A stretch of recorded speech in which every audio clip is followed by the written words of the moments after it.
Hey everyone, this is the Charisma Quotient. I'm your host, Kim Seltzer, a dating and makeover expert, where I will help you build confidence, make connections, and find love from the outside in.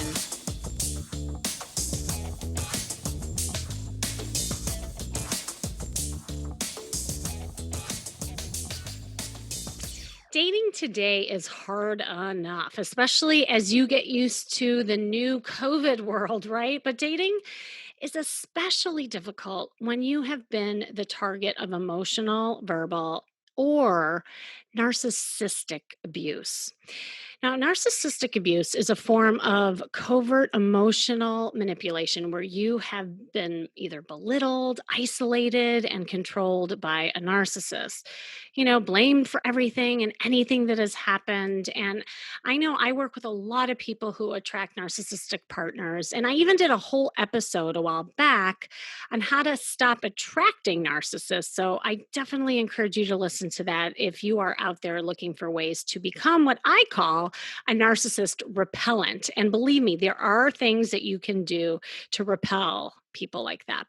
And unfortunately, it's a really common pattern, especially if you are an over caretaker and tend to focus on others rather than yourself. But, I haven't really focused on how to recover from a narcissistic abuse that you might have experienced so that you can learn how to trust and date again.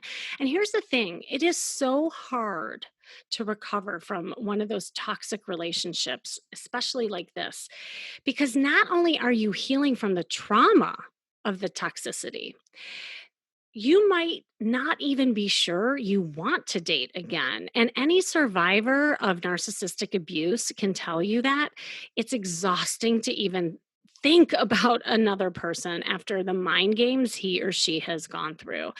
And here's the thing that's important to understand. People with narcissistic personality disorder don't really love themselves, which is confusing because sometimes they look like they're really into themselves, right? But actually they're driven by shame. Deep down, narcissists feel the gap between the facade they show the world. Okay, now this facade, or the mask, if you will, they show could be looking like this confident, charismatic person who has lots of personality. But then there's this gap between that person you see and the shame based self they actually feel. And so they are working constantly to avoid feeling that shame. And that's why they often will put the other person down or make themselves look really, really good. And so the narcissist uses defense mechanisms that are really destructive to relationships and cause that pain and damage to their loved ones.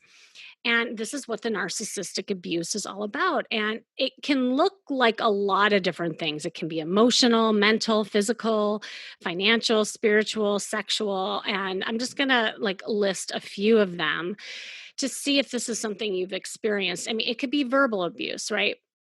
Belittling, bullying, accusing, blaming, raging, interrupting, all of the name calling that you might experience.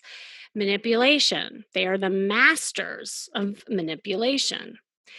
Emotional blackmail, they might use threats or angers or intimidation. Like, if you don't do this, then this will happen.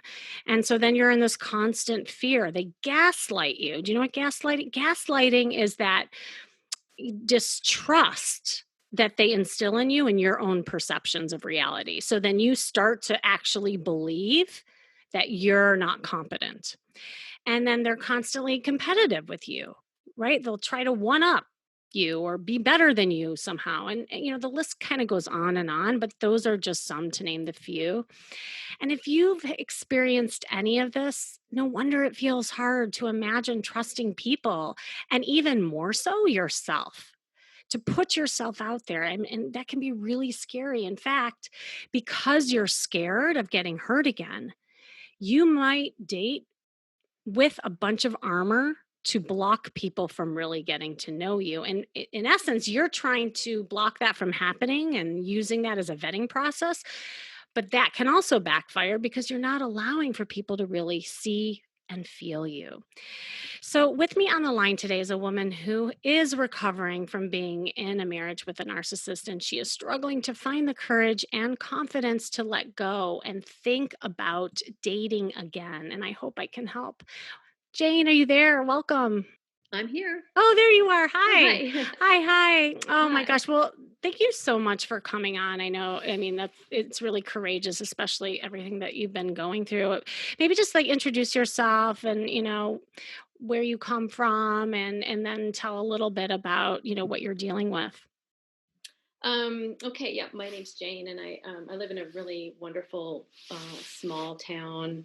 Mm. I've got a great home up in the forest, but just outside of a really lively town. And I've been married for well, this August would have been 17 years, and I work as a leadership and business coach and mentor. So I do a lot of one-on-one work with people who are kind of looking for some help and in growth, kind of in the professional area. But we do sometimes, we touch on some of the personal stuff too. And during these 17 years, I've had lots of ups and downs with my relationship, and all of the things that you were just listing. It was interesting Mm. as I was going, oh, yep, that too. Oh, that You're too. like, check, check, Yeah, check. Yeah. yeah, Yeah. competition, gaslighting, Mhm. just random emotional upheaval, for I don't know why. And I've been trying for so long to figure out, because I've helped people, right? And so Yeah.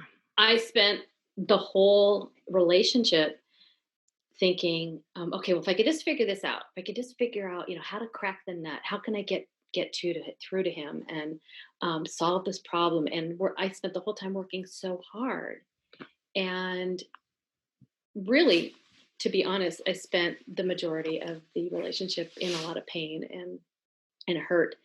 And you didn't talk about it, but there's a whole kind of uh, concept, that whole trauma bonding thing, that Mm. when you're in a relationship with Yes. someone like a narcissist, that even if you're a smart, intelligent, thoughtful person, you can get hooked in, and it's so hard to break away. And then recently, I guess it was last year sometime, a friend of mine sent me an article, and I can't remember what it was exactly, but it was something about how a narcissist, or a really smart narcissist, can get away with things, or it was something. And she thought of me, and I read it, and it just, everything fell into place, and I realized that's what I'm dealing with.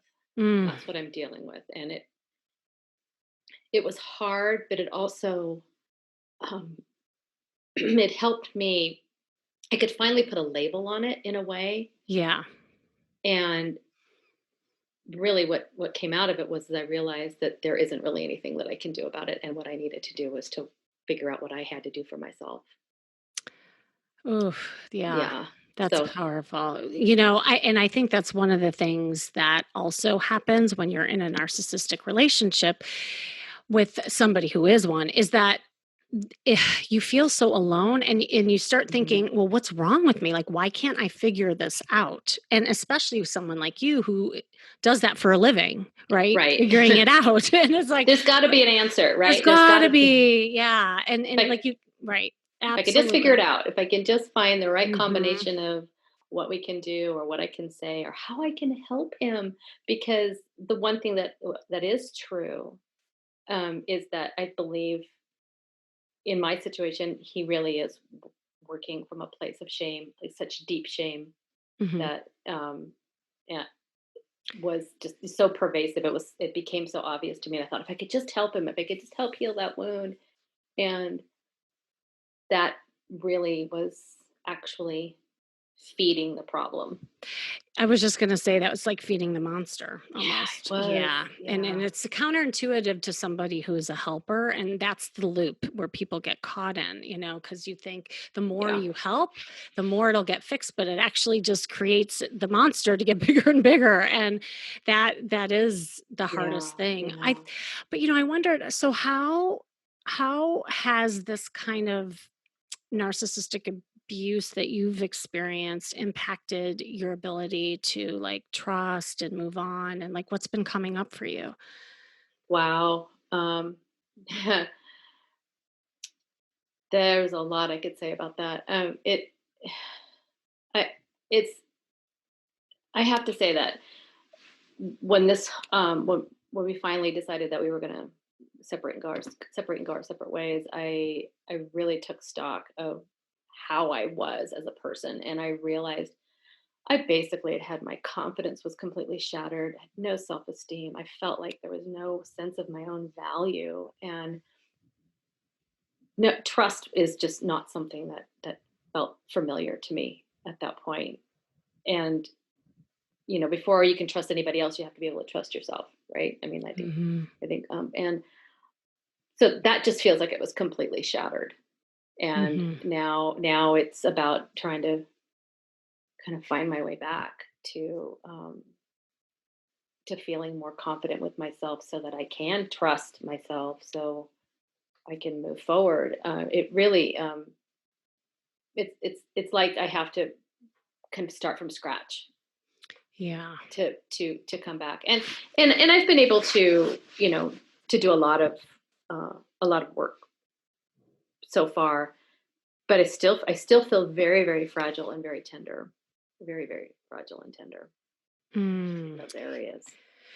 What tell me more about that trust. You said to trust yourself because that's something really common. Like Yeah. what don't you trust about yourself? Hmm. Uh, well, I feel like it's really difficult to make any kind of decisions about really almost about anything. Always feeling like I'm gonna make the wrong decision, and Mm. I know that whenever I feel like I'm faced with something about where I have to make some kind of choice, Mm. Mhm. I can feel that sensation of he's gonna challenge me. He's gonna question me, Mhm. and I'm peeling it away a little bit, but I can still hear that voice inside me of that needing to question myself. But it's not me, right? It's like an outside voice, and Mhm. my partner, uh, kind of that constant challenging me, and so making any kind of a decision, and even what was it really interesting. This was really interesting for me. It was when we decided to separate and kind of move on with our lives. I felt really, really alone, completely alone, and that there wasn't really anybody out there that would be supportive for me. And because I just didn't believe that, the people, my so-called friends, that they would kind of be there for me. I Mhm. thought everyone's going to run to him, right? Mm. And not trusting relationships, even people who have said to me that, no, I'm there for you. I really care about you. Not even trusting that that was true. And Mm. happily, there have been some people who have, metaphorically thrown their arms around me, which is nice. But there's a part of me that's still like, wait, I don't believe it. I was just gonna Yeah, ask you that, but do you yeah, believe that? Yeah. Yeah. yeah. I mean, I'm getting better. I am, Mm. but there's still that question, that no, they're just being nice, or they don't really mean it. Yeah. Does that make sense? I it It's does. hard. It Yeah. makes total sense, and this is exactly like what so many people struggle with, when you've been in this it's almost like a PTSD kind of Hmm. reaction to something. You've been, like, through a war, and you're like, "Wait, when's the bomb gonna drop I again?" know. Um, Yeah. but I have a question, like, was this always the case, like, even before you were in a relationship with him? Like, was there always, like, some trust issues, or was it just simply after being in this relationship? I think we both know the answer to that question. I actually don't. Inquiring minds wanna know. I would say from a very vulnerable place, Mhm. yes, that has been a current theme for me, even far back as I can Um, remember. And so, yeah, as it turns out, I think my mom and my dad both were narcissists as well. So, yeah. and so I kind of wonder how did I end up not? kind of falling into that pattern. I don't know, but um, yeah. So trust and all of that was a challenge for me, even very young.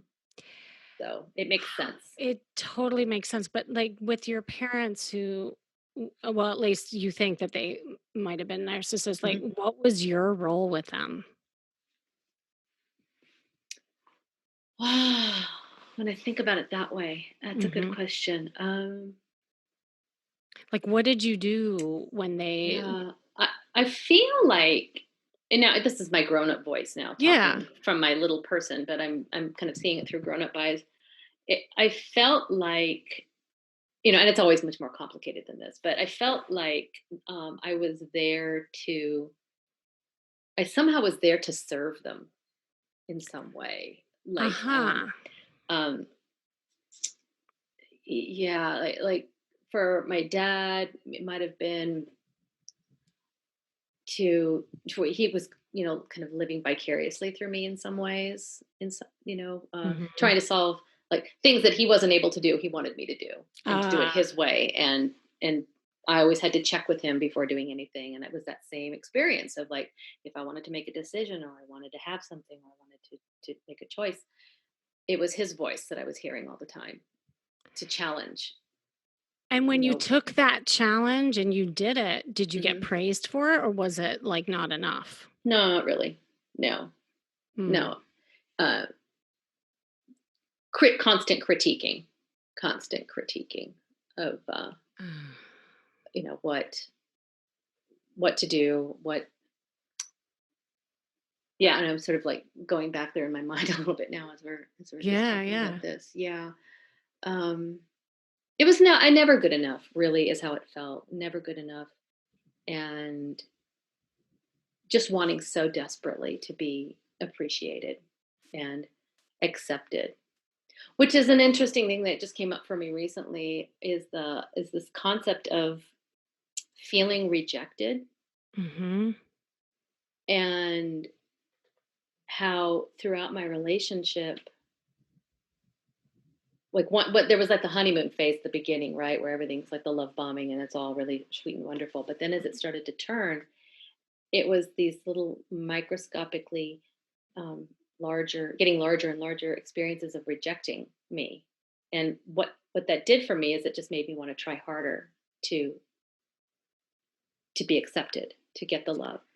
And Yeah. that's what's similar for me as a kid, Right. Right. is I was kind of not feeling good enough and trying and not feeling like I was accepted, and then trying to adjust myself to try to get that acceptance and praise, which never really totally came. And so it was like kind of a constant uh, attempt at trying to just like, hey, just love me for who I am. Right, is this enough? If Right. I do this, will this Right. be Will this be enough? enough? Yeah, Right. yeah, Yeah. But yeah. that's scary to me though too. What's scary? It's scary to, if somebody actually truly loved me for just myself, that Mm. makes me feel really nervous. What what is nerve-wracking about that?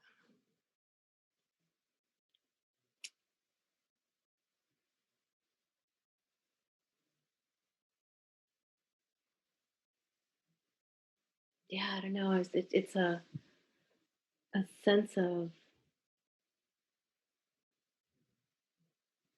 I think it's a sense of really being really vulnerable, Mm. Mhm. and without the confidence to support that vulnerability. Mhm. I'm just getting this in a second right now, by the way. Without kind of the underlying confidence to support really being vulnerable, that's a pretty scary thing. I feel very fragile. And so to like Yeah. deal with that, of course I'm gonna like fight it or deflect it, or, not trust it. Yes. Not trust I it. trust it. Yes, yeah. Well, Yeah. and that makes sense, and if you think about it, then what would you do? You would default to where your confidence is, because if that's not that's not where your level of confidence is being vulnerable and people really seeing you and loving you for just who you are rather than what you give, Mhm. then you'll default to distracting to give to other people or give to the narcissist Mhm. just so that you don't Yeah. have to feel that. Right. Yeah, And so so that's not good. well, right. You're like, "Yeah, okay, no, that isn't a good That's not a merry-go-round." good plan, no. Right. And so I think that's the loop you're kinda caught in. It's Yeah, like the one thing you want, you're also fearful of. right. It's like you wanna be seen, you wanna be, like, loved for who you are, but then that also scares you at the same time. So your default button will go back to being the giver and doing, like, circus moves and cartwheels to get that validation because you know how to do that. Oh, that sounds so true. Yeah, and then when as I'm feeling that right now in this moment, it feels really sad. It just feels really sad Mm. that, What's hitting you right now? yeah, Like, what's the sad part? it's it's just that push and pull, that Mm. back and forth of how much I would love to just be myself and just have Yeah. myself, be out there and have that be okay and and then be accepted for that, for who I am. And then this automatic sense of running away from it, running away from anybody who might show me that, Yeah. and that's, I don't know, it just feels really sad. It feels really sad too.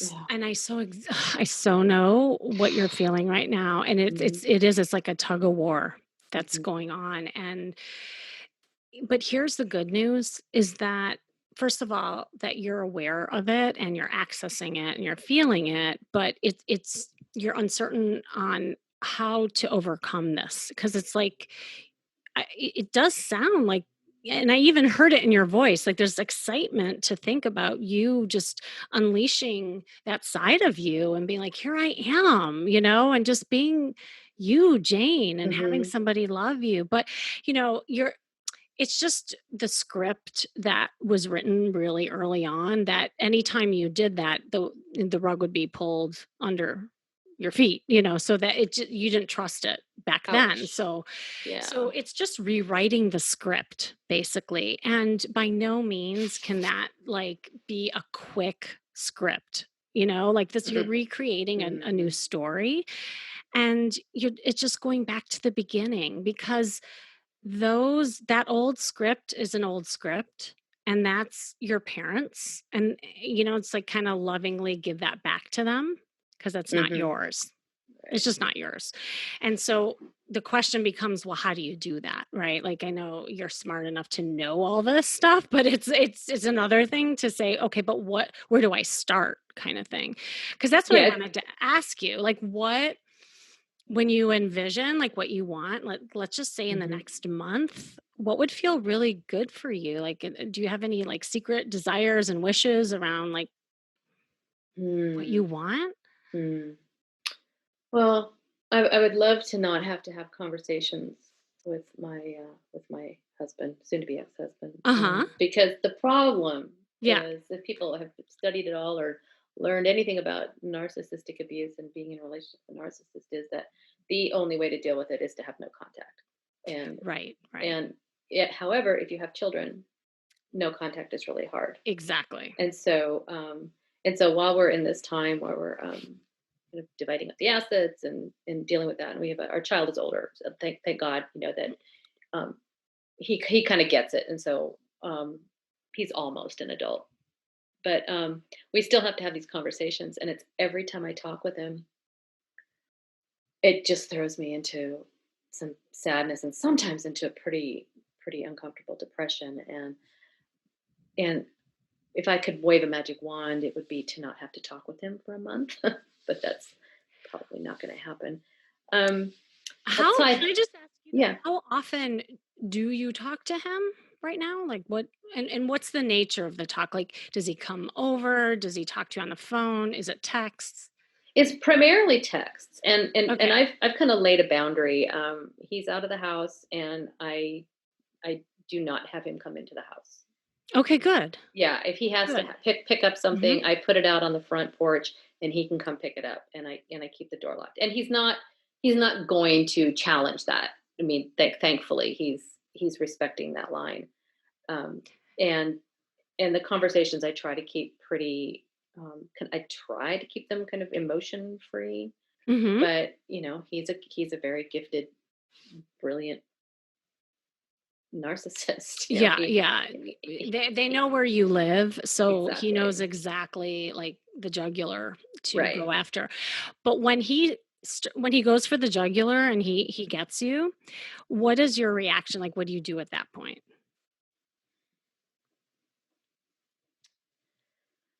Sometimes I've reacted kind of badly. I've had like knee jerk, gotten angry, Mm, mhm. and I've been trying very hard to. And thankfully, with text, at least we're not in each other's space, and you Yes. can. There Yes. is a kind of a distance with that, and so I appreciate that. So I've been trying to, pause and take a breath, and just try. It's very hard, but try to think bigger picture. Mhm. And to try to understand what he's doing. Um, it's just hard. I find it get very very reactive, and Mhm. I'm trying to put my finger on it. There's a because something happened just even last night, and um, I don't know if it's a control thing, or if it's just no. You know what it is? I think it's that I really hate, and this is probably all the way from back in the beginning too, Mhm. is what's really painful for me is to be misunderstood and not perceived for the person who I actually really am. Mm. And so when he kind of gets under my skin or says something or something, it's because he's seeing me in an unflattering way. That like, oh, I'm being difficult, or I'm, whatever. And I'm really not that kind of person. And Mhm. and Mhm. so he's creating a scenario where he's calling me something that I'm actually not, or he's Yes. painting this picture Yes. of me being somebody that I'm not. And that makes me so angry and so sad and so frustrated all at the same time, that it does get really core, right? It gets to that really core deep place. And Yeah. so even though I want to not react, it's really hard. It's really hard because it's so tender. And so when you react, what do? You send back like an angry text Um, and defend yourself? Do you go in defense mode? I kind of go into defense mode, although I know Right. that that's the worst thing you can do. The worst. The Yeah, worst. Okay. I try not to, but I know it's happening when I do it, and I'll do it anyway. Right. Well, come on. You mean you're human, Jane? Yeah, How right. dare you? As I'm typing it out, I'm going, "You're being defensive. Don't do it." And I hit send, of course. Okay, well, we may need to come up with a hack for that, Yeah, just, yeah, that would be like good. for Yeah. that. So, well, okay, so that's number 1 on your wish list. What's hmm another thing that you're wanting? And I'll Oh, circle back to that. um, hmm. For a while there, I've just been wishing that there was a man that would just be nice to me. But as soon as I start to think about wanting to connect with other men, I get real scared.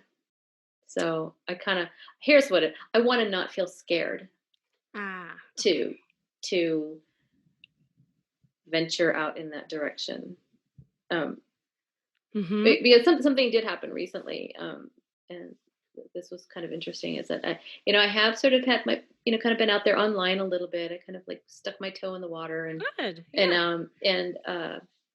And I think we talked about this before, that flirting is not a problem for me. I love to flirt. It's good, but it's also at that superficial level, which is pretty Uh-huh. easy, right? Yes, yes. But I did make a little bit of a connection with one gentleman, and we ended up actually talking on the phone one time. And Okay. as soon as we got off the phone, I felt sick to my stomach and I just wanted to cry.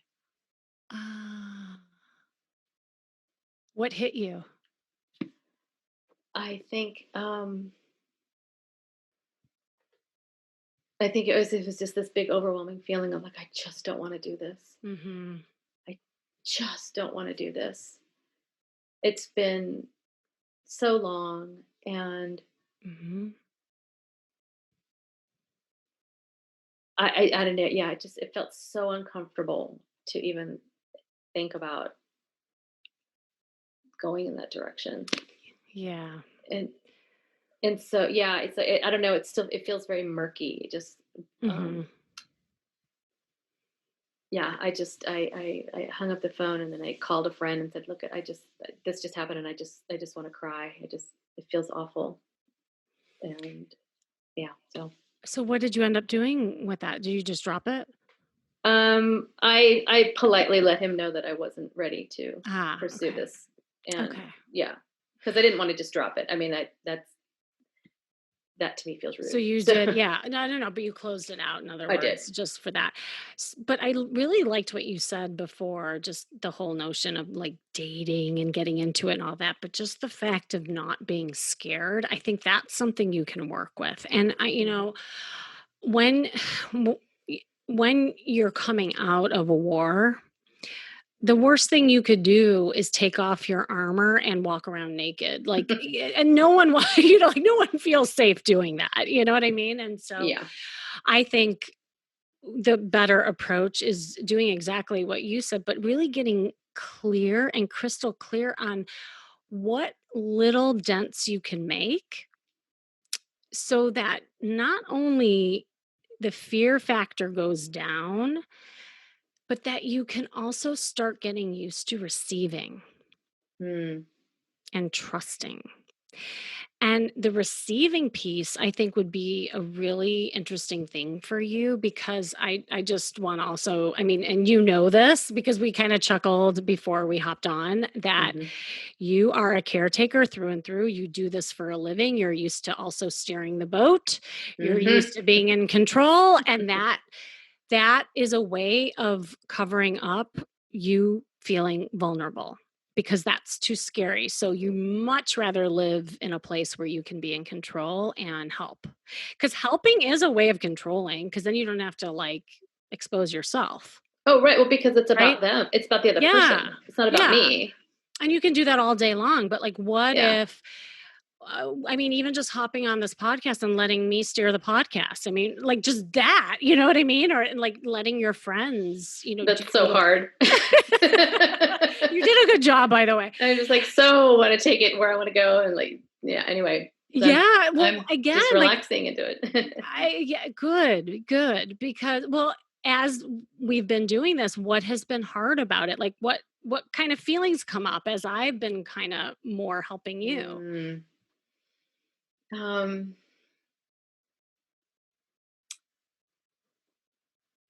yeah, I know. I don't know. I feel like all these different threads where I was like, oh, we could go this way, or I could talk about this, or we could go and talk Ah, about yeah. these different things. It's like, oh, well, don't forget about this because this is important. Ah. Um, and actually, I've been doing pretty good, kind of breathing into it, going, oh, just let it happen, Yeah, you have. just let it happen. But and I don't know if this makes sense or not, but something that I have started doing that has been in. I think that it's really speaks to exactly what you're talking about. Maybe you tell Mhm. me. Mhm. I have decided to do something for myself, and so I started taking natural horsemanship riding lessons. Oh, yes. Yes, great. And what's really beautiful about this is that I do need to be in control, but it has to be an honest, authentic control. It's not about taking it, it's about actually Mhm. owning it because they're going to figure it out. Horses are really smart. But the other piece too is that because it's natural horsemanship, we don't use a saddle, it's just with a blanket. And I have to really feel him. So I have to really take the horse like in like what's he's doing, Uh-huh. and we have to work together. And Mm. it's there, so there's a huge component of letting go Mhm. as well as receiving, and Mhm. also kind of being in control, but only to a point. Yeah. It's all very new to me. It's so new, and it's I'm hoping that it will continue to help. I love that. And it's Mhm, kind of going along the lines of things that I've been thinking about for you. So, mhm, I mean, some ideas around this because I do want you to like walk away from with some tools, just things that you can think mhm. about. I mean, number one, to just address this, like your number one wish is just to have the ex go away. I mean, and obviously, like Just if we peace, right? really Just did have the magic wand, I would mhm. totally help you do that. But Thank since you have you. children, yeah, you do have to deal with this, and you're exactly right. Because they usually know where you live, any emotion is emotion, good, bad, or indifferent. Like if you, because Yeah. they feel like they have the control over you, whether they see you angry, sad, happy, like no matter what. So neutrality is the best approach, and being very like matter of fact in business. And so I love that you put some boundaries is ways of like your communication. So it's just text. So that's great. I would even just put even more of a button on it and keep it very business and lay out that the only exchange in text should be about, you know, like the business of Yeah. taking care of the children, that kind of thing. There's even, and you probably know this already, but just for you listening, there are websites that are court ordered. I don't I you probably know this, right, Jane? Do you know this? I don't know. I don't Yeah, know. there are communication portals that court has, that the only way that a person can communicate with you is through that portal. So if it gets really Oh, bad, uh-huh. then the communication can go right through that portal. And what's great about that is it keeps a running record where then now it's in the courts. So Right. it holds the narcissist accountable because he's not going to want to look bad, like he doesn't want to get in trouble in that way. So that's another like level, I would say, if it Right. really Mhm. gets to that point. And then the third thing that I will say around that is that I would come up with a strategy. At least with text, you can think about it. When you get that like reaction in your stomach when he's starting to get at you, Mhm. put the phone down, and I would do something else to distract you, and I would do something that's physical. Hmm. Get out of Mhm. your head, get into your body more. Do something like take a walk outside, do the dishes, dance, put on Zumba, like put yourself in a different state so that you don't like get it because it's a trance. No, that is such a great idea. That is such a great It idea. honestly is a trance that they Yeah. put you in. So you got to do what I call a break state. And you probably know Yeah. what I'm talking about, Yeah. but just to get your body into something different. So then once you're in a different state, then you can go back to the text and then answer it in a matter of fact way back to business. No emotion. Mhm. Mhm. Period. Period. If you can't do it, do not respond and do something until you can. And who cares? Even if it takes a day to respond back to him, what do you care? Unless it's something really important for your child, like he Mhm. can wait. Yeah. He can wait. There's no Yeah. rush. Well, So, typically, unfortunately, I mean, no, that's a great idea. I love that mhm. because for me, being in my head is it's that's where I live. I know. Not as much as I used to. I'm getting Yeah. better, but it is where I live. It's like it's up intellectually figuring things out. That's Yeah. that's the way to do it. So getting back down into my body and kind of letting my head have a moment for relaxation is not a bad Yeah. idea. So I love that. The problem that I've experienced twice in the last couple of days is Mhm. when I don't respond right away, Yeah. especially if there's like a question, do you want to, do A or B, that kind of a Right. thing, whatever. When I don't respond, he just decides and does what he wants to do. Okay, well, like I said, if it's more So, time pressing and you yeah. know that he'll do that, yeah, I know exactly what you're talking about. So, right. So it's like, wait a minute, I didn't say yes or no. It's like, well, you didn't answer, so I just went ahead with yes. Yeah, It's so like, then when oh that God. happens, I would just respond in a very businesslike way and say, "I'll get back to you in 10 minutes." That's a good way to do it too. Thank you. Yeah, Yeah, that's good. just say in like pretend like he's just a business like a one of those bosses that you just have to, talk to and that's all it is and then Yeah. dance for 10 minutes and the reason why and I'm glad you kind of got what I was going with the whole head thing. Hmm. See, when you were the little girl Jane learned that you had to like you expended so much energy trying to figure out how you could gain the love of your parents that you spent a lot of energy in your head.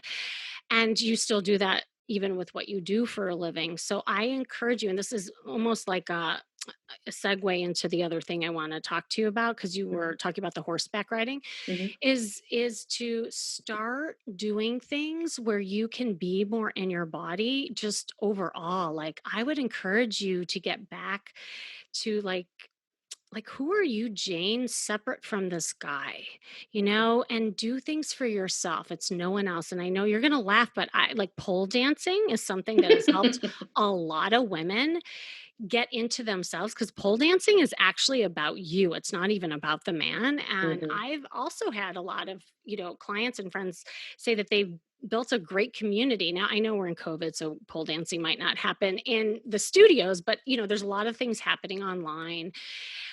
Also, when we get back to dancing, like salsa dancing and doing things where you have to be in the receiving mode, but in your body would be really good for you and Hmm. letting a man lead Well, you, I always you loved know? dancing. I loved partner dancing, and that's Oh, the other good. thing.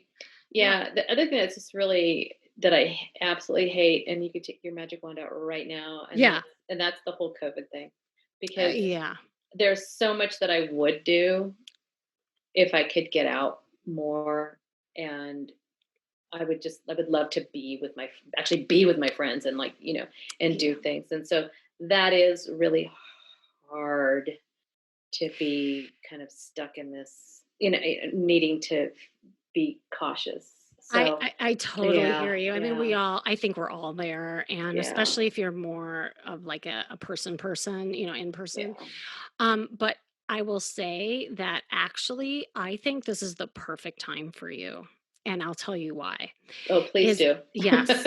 I'll do a little pushback, and I've been talking a lot about this. Is that the one thing that I would love for you to work on is learning how to even have conversations where you receive.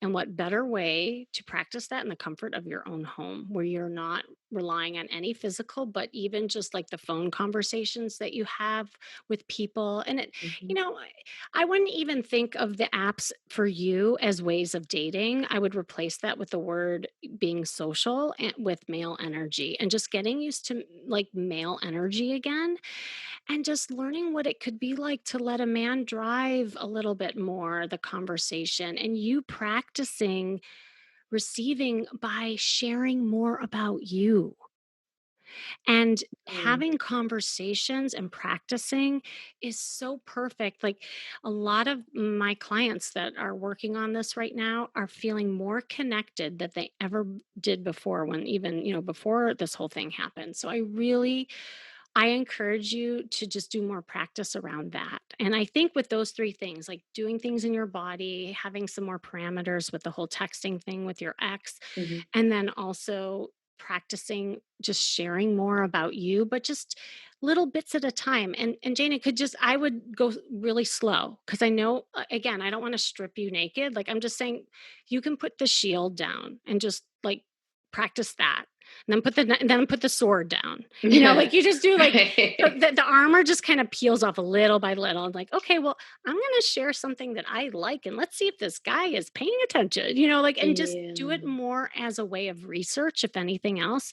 And I think it's a mindset thing with you.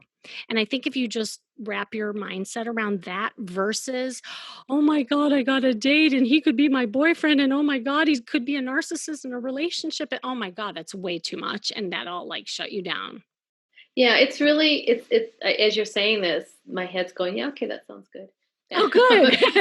But my heart and my body and my soul is going, Yeah. I don't know how to do that. It because, and I think this is, I was trying to figure, okay, in my head, trying to figure it out. Yeah. Um, uh, that when I get involved in like anything, Hmm. I like really kind of go for it, And so if I connect with, I'm imagining, I connect with Yes. a gentleman on somewhere online or wherever, and a conversation starts to happen, whatever. It's like I'm just gonna like put all of my focus on that, and the concept of maybe trying to do that with two or three, like not going like fully and like diving in. I'm not really sure how to navigate that. It- Exactly, and which is Yeah. why I want you practicing that, because Oh, I okay. think no, that's the exact reason, because that's your tendency, and again, I know you and I've talked before about coaching Mhm. and stuff like that, but even if there was like a friend or somebody who could kind of hold you accountable, I want you just practicing not getting attached to the outcome and not going all in and getting sucked into this like deep thing.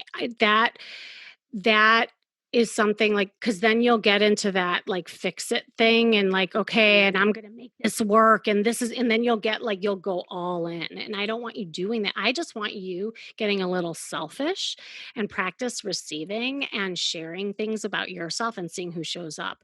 And again, like when you get better at that and you feel safer doing that, then you go to the next level, and because that's why it feels so scary for you, because I think you're thinking of it as the naked woman rather than just taking down the sword. That's a really good way to think of it. Because That's a no good one way. wants to Yeah. stand there naked and be totally exposed after being in a war. Nobody. Right. Yeah.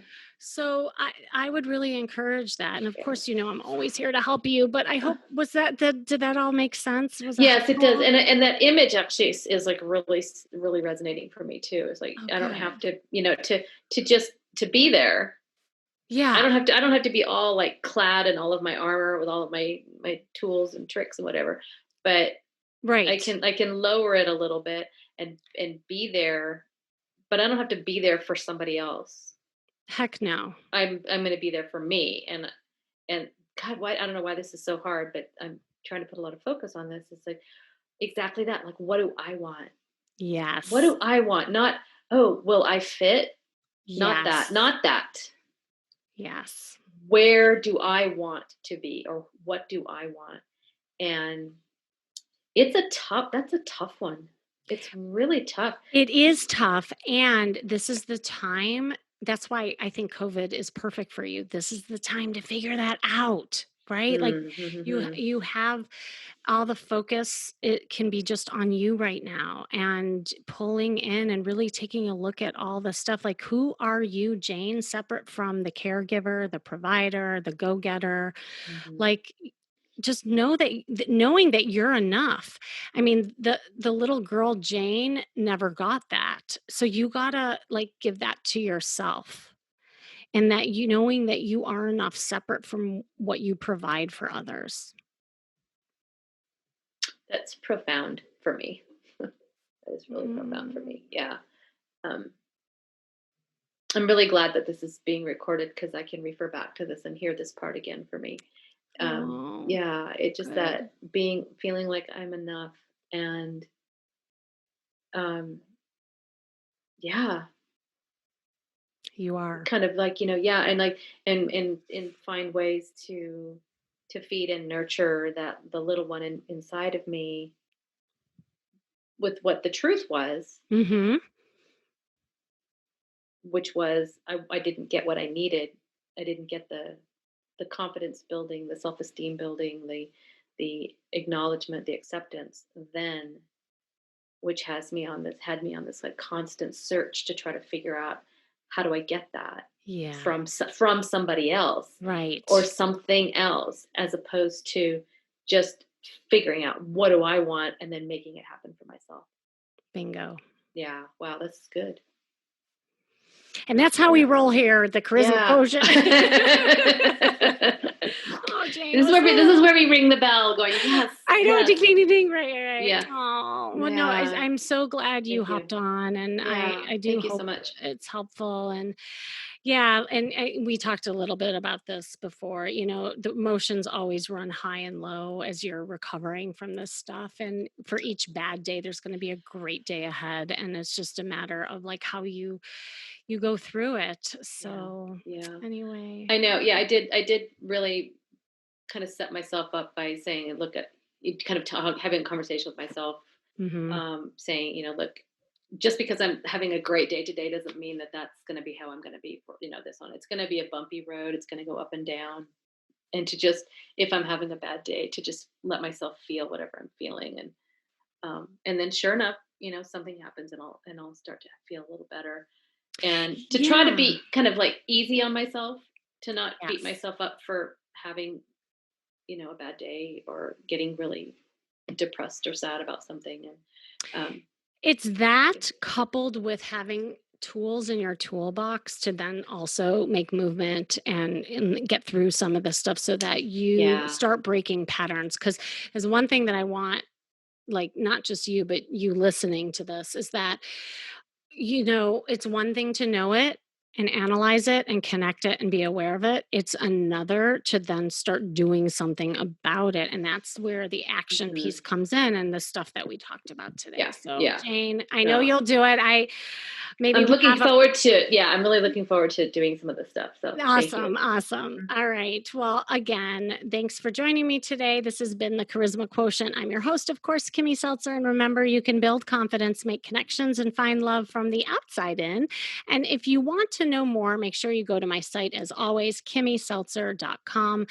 And if you're feeling stuck in recovering from a narcissistic relationship and patterns and want help moving on, sign up for a free coaching call where I will help you, as I did with Jane, pinpoint areas that you are getting stuck in and ways that you can break free from them. And if you want to know if you are the dating type or the archetype, if you will, of the narcissist magnet, take my quiz right here and see. And stay tuned until next week with more tips on how to feel and look fabulous every day.